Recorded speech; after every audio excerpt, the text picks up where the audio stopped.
आप देख रहे हैं अपना समाचार।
छोटकी छटंकी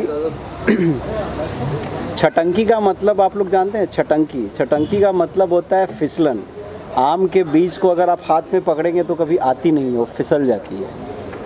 सो छटंकी का मतलब होता है बहुत ही एक्टिव, बहुत ही चंचल। और छोटकी इसलिए नाम है कि ये 3 बहनों में सबसे छोटी है, इसलिए छोटकी है। और एक फीमेल चार्ली चैपलिन है ये, तो इसलिए छटंकी है। तो छोटकी छटंकी एक नाम है और एक एडजेक्टिव है। दोनों नाम, नाउन और एडजेक्टिव मिल करके इनका नाम बना हुआ है। तो छोटकी छटंकी एक ही नाम है, इनको ही कहा जाता है छोटकी छटंकी। जैसे कहते हैं ना कि कुछ शब्द ऐसे मदमस्त, अगर इसको एक साथ नहीं बोलेंगे तो उसका मतलब नहीं निकलेगा। तो छोटकी छटंकी हम एक साथ ही बोलेंगे तो ये मतलब समझ में आएगा। सर, ये सीरियल बनाने के पीछे आपका क्या उद्देश्य है?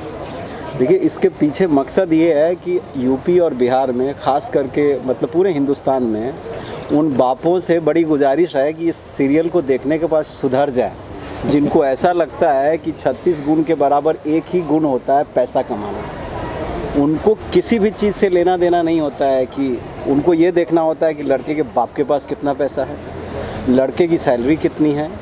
ऐब चाहे कितने भी हो, वो सब जो है वो पैसों में उसको उस कारपेट के नीचे सारे ऐप डाल देते हैं और पैसा सामने आ जाता है। हिंदुस्तान में आप देखेंगे कि मिसमैच शादियां जो है ना इन दिनों बहुत हो रही है। लड़की स्ट्रीट स्मार्ट है, लायक है, 4 क्लास अगर कम पढ़ी हुई है, उसकी शादी हो जाएगी इंजीनियर से, डॉक्टर से। ऐसे इंजीनियर डॉक्टर से जिनका मकसद भी है पैसा कमाना, जिनका काम नहीं है सेवा करना, मतलब ही है पैसा कमाना, और पूरी कीमत भी वसूल करते हैं वो। और वो बाप अक्सर उस तरह के दूल्हे को चुनते हैं जहाँ पे इन बेटियों की शादी कर दी जाती है। और ज़िंदगी भर अगर कोई कमी अगर बाप ने छोड़ रखी है तो हमेशा उसको ह्यूमिलेट भी होना पड़ता है। मतलब इसके साथ एक मैसेज भी जा रहा है, मैसेज भी जा रहा है कि आप लायक वर्ड ढूंढिए, आप पैसा मत ढूंढिए। मैम, आपसे जानना चाहेंगे कितनी तैयारी करनी पड़ी, क्योंकि ये बिहार के पृष्ठभूमि, मैंने जब बोर्ड देखा, जब साइकिल अंदर जाई थी, बिहार की पृष्ठभूमि है और एक चुलबुली लड़की है, तो कितनी तैयारी की आपने? कुछ ऑब्जर्व किया, क्या कुछ बताएंगे उस बारे? जब मुझे फर्स्ट मीटिंग थी सर की, तो मुझे एक ही मिला था कि फीमेल चार्ली चैपलिन चाहिए उनको। तो वो वर्ड ही बहुत काफ़ी था मेरे लिए होमवर्क के लिए। बाकी मैं झारखंड रांची से हूँ, तो लैंग्वेज में पकड़ मेरी पहले से थी, तो शायद थोड़ी इजी हो गई। लेकिन जो कैरेक्टर मैंने पकड़ा, उसके लिए मैंने जो इन्होंने वर्ड यूज़ किया, उसके लिए मैंने काफ़ी जो भी मैं सच बोलूँ तो मैंने कार्टून नेटवर्क ज़्यादा देखा कि वो कितना फास्ट करते हैं और उनका जो बॉडी लैंग्वेज होता है। जैसे लोग बोलते हैं बड़े हो जाते तो कार्टून नेटवर्क नहीं देखना चाहिए, लेकिन मुझे लगता है कि आप कितने भी बड़े हो जाओ, पोगो चैनल ज़रूर देखना चाहिए। तो ज़्यादा कुछ नहीं, लेकिन हाँ मैंने वो बॉडी लैंग्वेज और ये बहुत सारी चीज़ें जो हैं वो मैंने कार्टून, झूठ नहीं बोलूँगी, कार्टून नेटवर्क से मैंने पकड़ा है। और वो आपसे जानना चाहेंगे मैं, ये आपने कहानी लिखी है और कहानी जो है बिहार की पृष्ठभूमि पे, तो कितना कठिन हो जाता है क्योंकि बिहार निरंतर बदल रहा है। आपने साइकिल दिखाई वहाँ और नदी भी दिखाया है और मुझे लग रहा है काफ़ी पीछे का दिखा रहे हैं और बिहार निरंतर बदल रहा है, तो कितना कठिन हो जाता है कि बिहार को दिखाना, दर्शाना।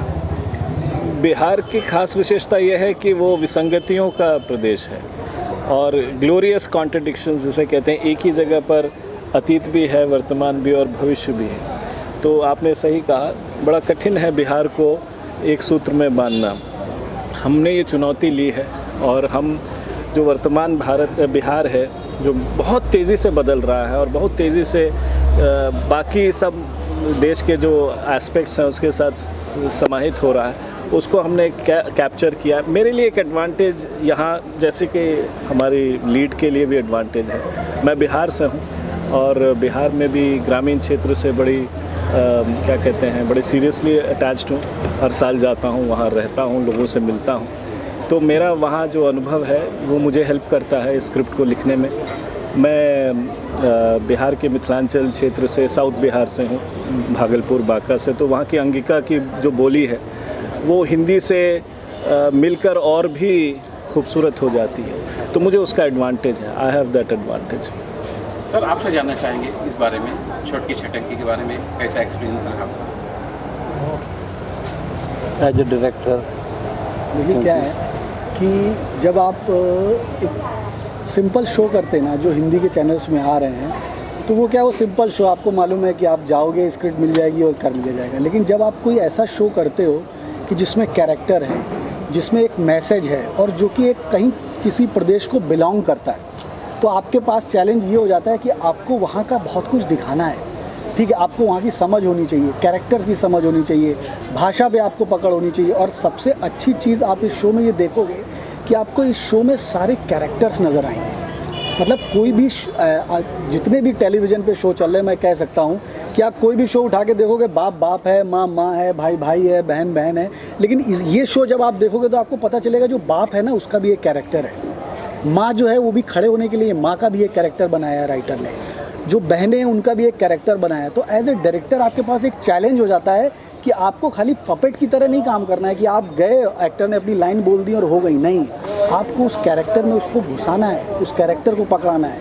वो लाइनों में जो राइटर ने जो लाइनें लिखी हैं, वो लाइनें आपको एक्टर से बुलवानी है। तो एज ए डायरेक्टर इस तरह का शो जो है, जो जिसको हम कहेंगे ये देसी शो है, इसको करने में आपके सामने बहुत चैलेंजेस आते हैं करने। सर मैं पहला एपिसोड देख रहा था, हाँ, मैंने समझा कि कैरेक्टर तो इन्होंने बहुत अच्छा प्ले किया है, लेकिन मैंने ये भी ध्यान दिया है कि बैकग्राउंड जो म्यूजिक हाँ, वो बहुत अच्छा शूट करा, बहुत अच्छा। बताइए किस तरह से उसे आपने लिया? बैकग्राउंड म्यूजिक जो है वो हमारे म्यूजिक डायरेक्टर विनय सिंह करके हैं, उन्होंने किया है।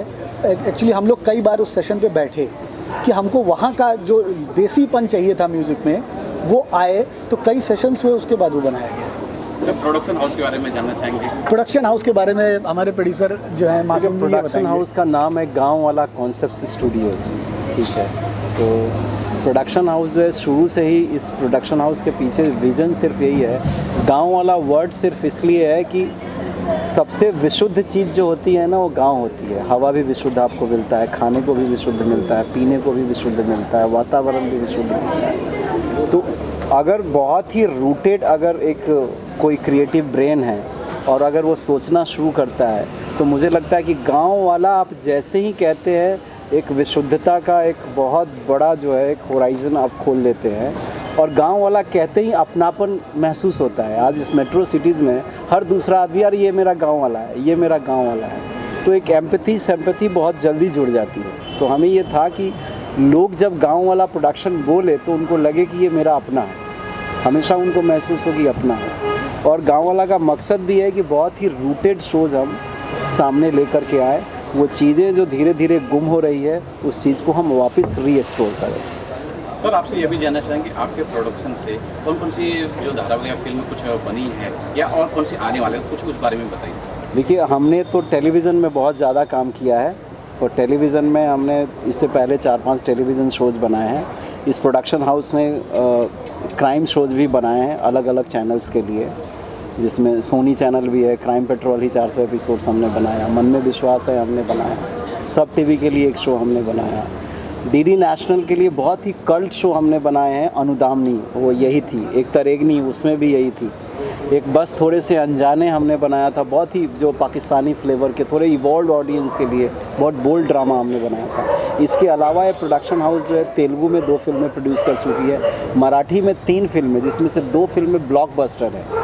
एक फुंतरू फिल्म हमने प्रोड्यूस की थी रॉस के साथ जो ब्लॉकबस्टर गई थी, टकाटक 2019 में हमने प्रोड्यूस की थी, वो भी ब्लॉकबस्टर गई जिसका दूसरा सीजन अभी तैयार है।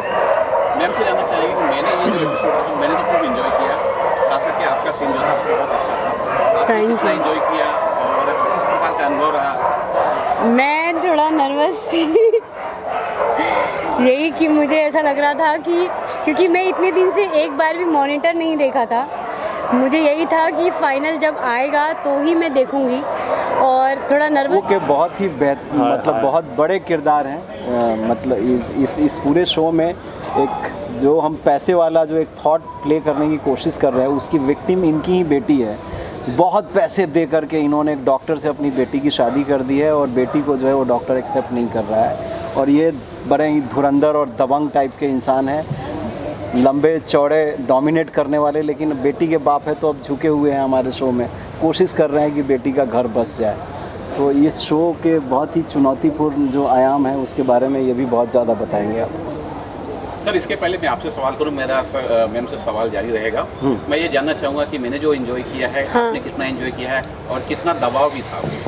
हाँ, दबाव था क्योंकि बहुत टाइम के बाद ये मेरा कमबैक है एज अ लीड और थैंक यू मासूम सर, गौरव एंड प्योम सर।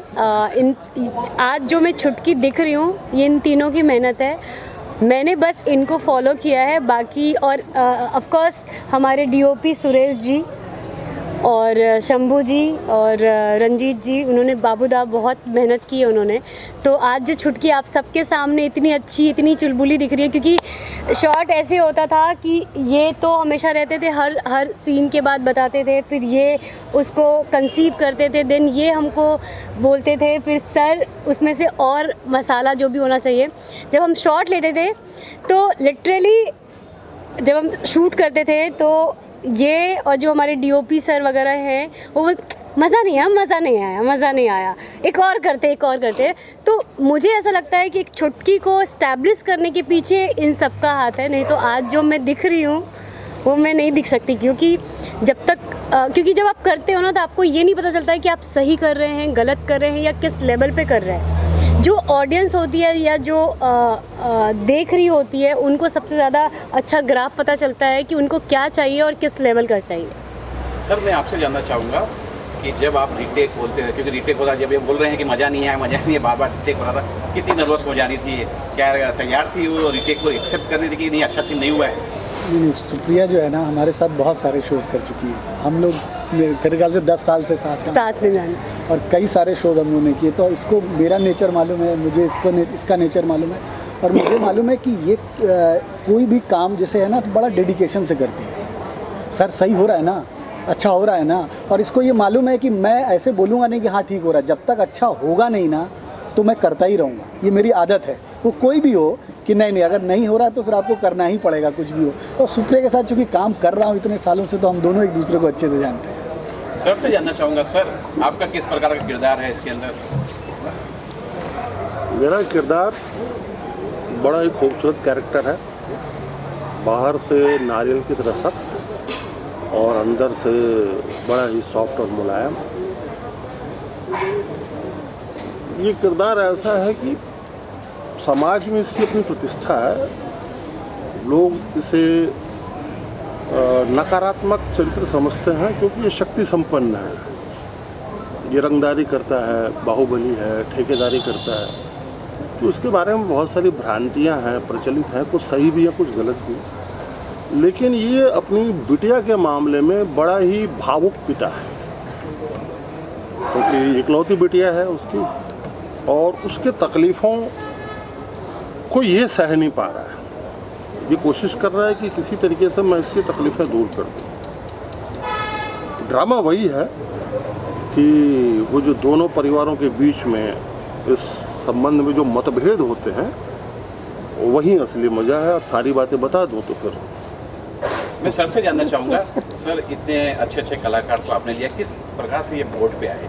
क्योंकि इसमें 3 लड़कियां हैं, 3 बहनें हैं, एक बेटा है जो मैंने अभी देखा है, पंडित जी भी है, सर को देख रहा हूँ। किस प्रकार से सारी चीज़ आपने इकट्ठे के साथ कलाकारों से कैसे होते हैं? देखिए, इस शो में जितने भी एक्टर हैं ना, ये कहते हैं ना, हम इंडस्ट्री में जब काम करते हैं, मैं लगभग 20 से 25 television mainstream shows as a creative director बना चुका हूँ।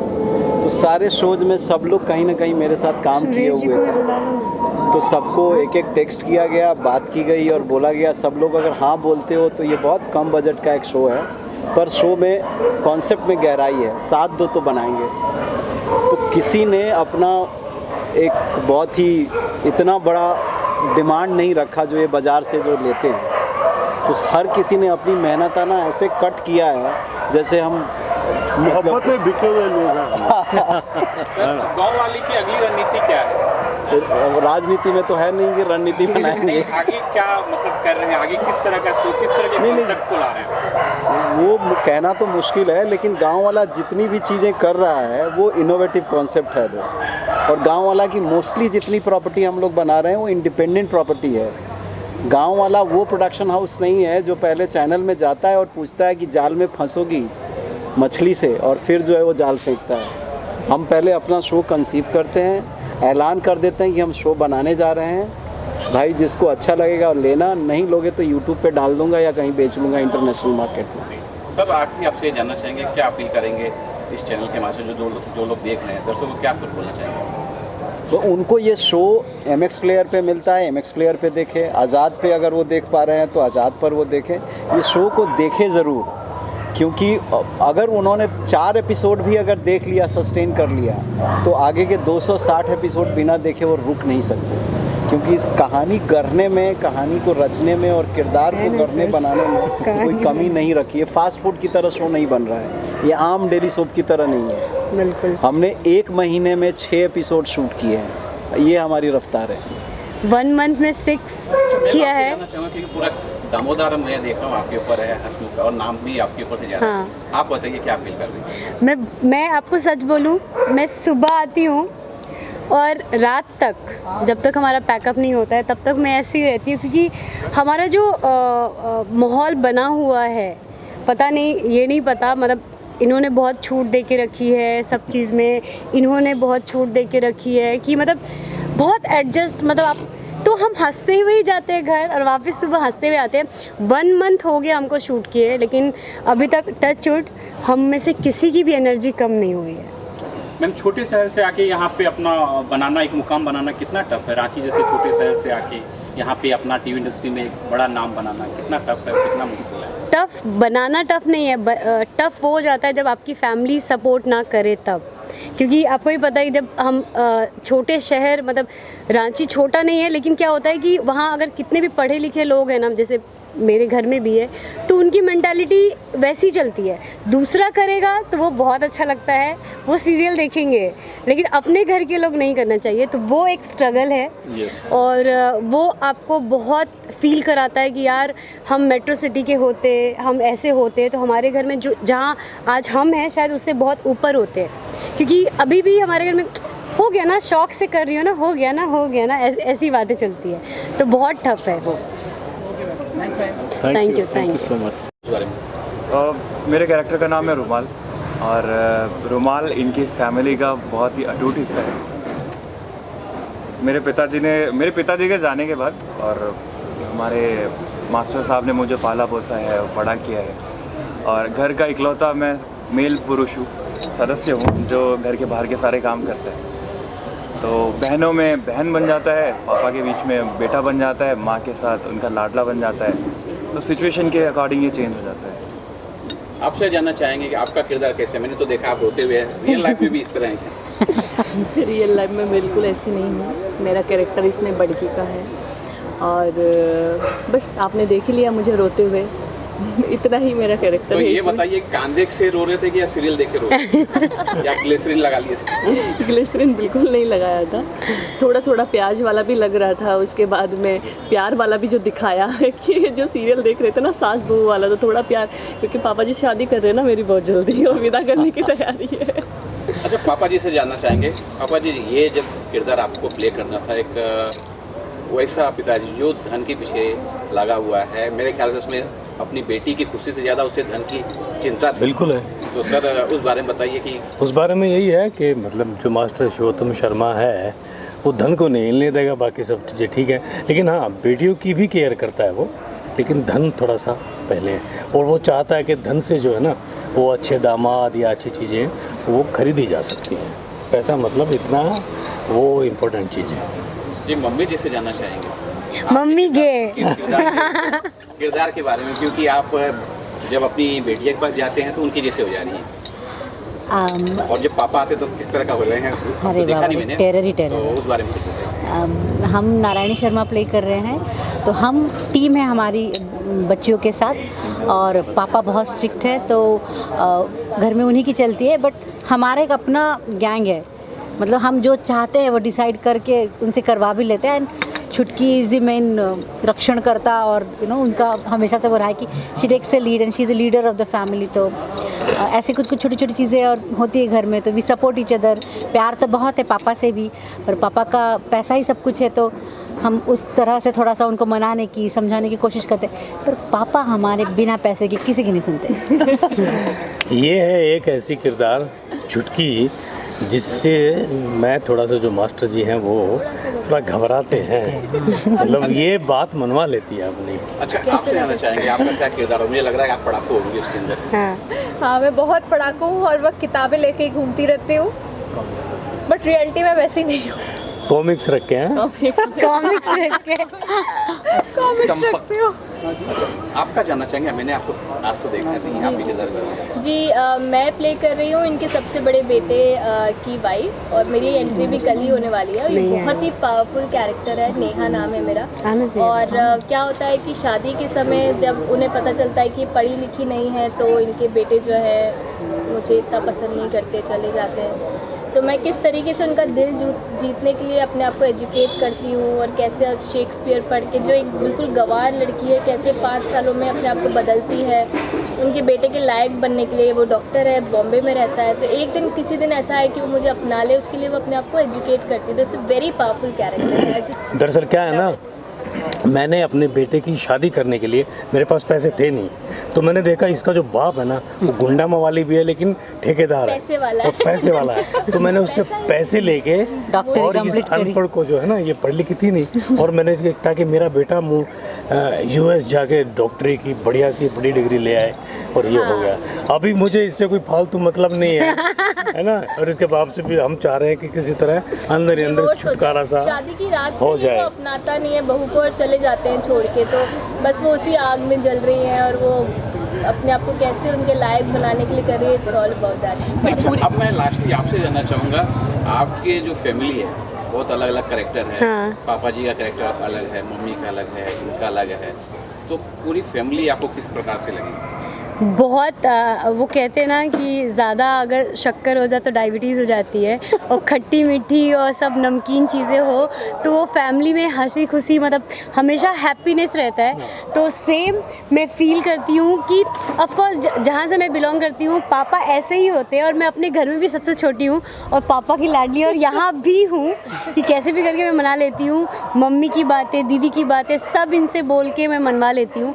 और देखा जाए तो इतने दिन शूट करके हम सब सच में फील करते हैं, जब हम सिस्टर का सीन होता है तो लिटरली हम ना रीटेक इतना होता है, क्योंकि हमको हंसी आ जाती है सीन करते करते, इतनी अच्छी बॉन्डिंग है। या मम्मी के साथ सीन कर रहे हैं या पापा के साथ सीन कर रहे हैं, कई बार तो ऐसे मैं बोलती पापा, ये भी ऐसे होते तो वैसा इतनी अच्छी बॉन्डिंग हो गई है। और मतलब इसमें सच में मैं फील करती हूँ मेरी बड़ी दीदी वो बिल्कुल ऐसे ही थोड़ी वीक, रोने वाली, और ये इसमें बिल्कुल मेरे जो बीच में, मैं भी 3 बहन हूँ और एक भाई है, तो वो भी बहुत पढ़ाकू थी, तो मैं बहुत फील करती हूँ and the best thing about Supriya is she such a great को आर्टिस्ट टू वर्क विद। जैसे हमारे सीन्स अगर कुछ है तो उसमें जान डालने के काम हमारे अलावा वो भी करती है। सो उसमें क्या होता है, हमारा सीन बहुत अच्छा खिल के आता है and thank you for that. Actually ना ये रियल लाइफ में भी ऐसा जो कैरेक्टर इसका है ना, ये चुलबुली वैसी ही है, रियल में भी वैसी ही है। ये तो हमने यहाँ देखा पूरे सेट को परेशान करती है, ऐसे जैसे सीरियल में कर रही है वैसे सेट को परेशान करती रहती है। But it's a good energy, so all are happy and chirpy. मेरा बस एक ही रहता है क्योंकि एज एन एक्टर बहुत टफ होता है क्योंकि आपका फेस कैमरा में दिखता है और मैं सब बोलते हैं ये हमारा सेकंड होम है, लेकिन नहीं, ये हमारा फर्स्ट होम होता है एज एन एक्टर। और हमको हर टाइम आपके दिमाग में क्या चल रहा है, आपके घर में क्या हुआ है, या आप जब घर से निकले हैं तो आपके साथ रास्ते में क्या हुआ है, वो सब मैटर नहीं करता, क्योंकि जब एक बार कैमरे में जो चीज़ छप जाती है ना, वो छप जाती है। तो मेरा हमेशा ये रहता है कि कैसे भी करके ना ऐसी एनर्जी बनाओ कि जो सीन बहुत ओके है ना, वो भी सीन ऐसा निकल के आए कि लिटरली अभी तक टचवुड हमने जो भी सीन किया है वो डायरेक्टर सर और डीओपी सर वाव नाइस बिना बोले आज तक रुके ही नहीं है। इमोशनल सीन्स भी रहते हैं तो कई बार तो ग्लिसरीन लेने की ज़रूरत नहीं पड़ती, हम लोग एक्चुअली रो पड़ते हैं। प्रियम सर को बहुत बड़ा वाला थैंक यू, बिकॉज वो कुछ सीन्स उन्होंने इतने अच्छे लिखे, कुछ बिहारी के टिपिकल वर्ड, कई बार ऐसा होता है कि वर्ड्स भी जो है एकदम टिपिकल बिहारी जैसे हैं। जैसे एक कहावत मुझे याद होगी, basically I am from Haryana, लेकिन वो जो था जैसे ढन ढन करके गौरव जाए, पात बिछा के प्रतिष्ठा, तो ये जिन्होंने लिखा तो मैंने कहा यार क्या बात है। Okay thank you. होपफुली आप लोग को अच्छा लगे, प्लीज़ देखिए। और अभी तक तो जो हमने शूट किया है हम 100% गारंटी ले सकते हैं कि आप हर एपिसोड में एंजॉय करेंगे। एक भी एपिसोड ऐसा नहीं जाएगा जहां आप लाइट फील ना करें। मतलब बीच में जो भी हो इमोशनल आपको थोड़ा तोड़ेगा, लेकिन एंडिंग हमेशा हैप्पी होगी।